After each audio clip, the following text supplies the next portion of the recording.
रामकृपाल जी, आपका सवाल। नहीं, मैं सवाल नहीं, कोई बात नहीं है। मैं जैसे ये एक चीज़ आपसे ये पूछ रहा था कि जो मैं दोबारा उसी सवाल पे लौट रहा हूँ कि 2024 के मान लीजिए जो रिजल्ट आ रहा है, जैसा कि सारे ओपिनियन पोल हैं, उसमें आप ऐसा लगता है कांग्रेस विपक्ष में ही रहेगी।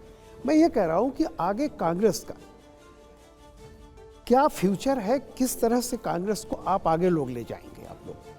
नहीं, मैं आपकी बात से सहमत नहीं हूँ, क्योंकि चुनाव में पहले से ही मान के चलना कि फला पार्टी जीत जाएगी, ऐसा नहीं। ओपिनियन पोल कुछ भी कह सकते हैं, लेकिन क्या माहौल बनता है, क्या ओपिनियन पोल्स आज से पहले गलत नहीं आए हैं, सैकड़ों बार ओपिनियन पोल गलत आए हैं। अलायंस हमारा बहुत स्ट्रॉन्ग है, और अलायंस का जो केमिस्ट्री है, उसका जो इफेक्ट और आउटकम होगा, उसको हम नहीं कह सकते हैं अभी। मैंने फिर कहा, 19 में इंडिया अलायंस पार्टीज़ का वोट शेयर 65% था। मतलब 100 में से 65 लोगों ने एनडीए के खिलाफ वोट डाला था। हमारे यहाँ फर्स्ट पास्ट द पोस्ट है, ज़्यादा जिसको वोट मिलेगा जीत जाएगा। लेकिन अगर वोट इकट्ठा करके अगर 1:1 कॉन्टेस्ट होगा पूरे देश में, तो चुनाव मैं समझता हूँ कांटे का रहेगा, और हम जीतने की उम्मीद करते हैं। जहाँ तक कांग्रेस की बात है, अपने आप को रीइन्वेंट करना, ब्लॉक पंचायत लेवल तक लोगों को अपने साथ जोड़ना, और जो जनता चाहती है, जो आइडिएशन है, जो एस्पिरेशनल इंडिया है, जो मिडिल क्लासेस हैं, नौजवान हैं, किसान हैं, उनके जीवन को बेहतर एक बेहतर ब्लूप्रिंट दे सकते हैं, वो जनता जानना चाहती है। पीपल वांट टू नो कि कांग्रेस पार्टी का विजन क्या है, हम लोग रोड मैप क्या तैयार करें, 5 साल हम लोगों को क्या देंगे। जुमले झूठे वादे नहीं कह रहा हूँ, लेकिन एक्चुअली हम लोग कैसे कर सकते हैं, वो एक सस्टेनेबल एजेंडा जनता के बीच जाना है, और मैं समझता हूँ वो सबसे बड़ी प्राथमिकता कांग्रेस पार्टी की रहेगी। ठीक है, राहुल जी। सचिन जी, बीजेपी जो पिछले कुछ दिनों में इलेक्शंस को लेकर चल रही है, वो इलेक्शंस को एक वॉर की तरह करते हैं।